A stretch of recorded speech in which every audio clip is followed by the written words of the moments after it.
தனிமையில் ஒரு பயணம். ஓர் இடத்திற்கு மட்டுமல்ல, தனி உலகிற்கே என கூறலாம். நானாக வாழுவேன் உலகம்.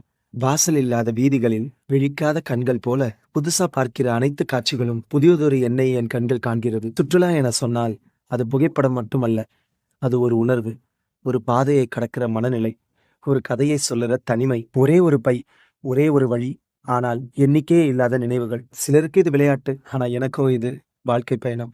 பேருந்து சத்தத்தில் பதில்கள் கிடைக்கும், மழை துளியில் மன நிம்மதி வந்து சேரும், தானா பேசும் சாலைகள், பார்வையா இசைக்கும் நிலங்கள், தவிக்காத தனிமை, தெரிந்து கொள்ளும் நானாக என்னை நானே பார்க்கிறேன். தூரமாக பயணிப்பது இலக்கில்லை, ஆனால் தூரமான என்னை நானே தேட வேண்டும். நெருக்கமில்லாத தெருவில் பசுமை மரம் ஒன்று சிரிப்பது போல ஒவ்வொரு காட்சியும் நம்மை நாமாக உணரச் செய்யும். வாடும் சூரிய ஒளியில் தூறல் வந்து தொட்ட முகத்தில் அழகு தெரியும், அழுத்தமான ஒரு நிம்மதி புரியும். எங்கோ ஒரு ஊர், நாம் எதுவும் கொடுக்காமல் நமக்கு நம்மையே திருப்பித் தருகிறது.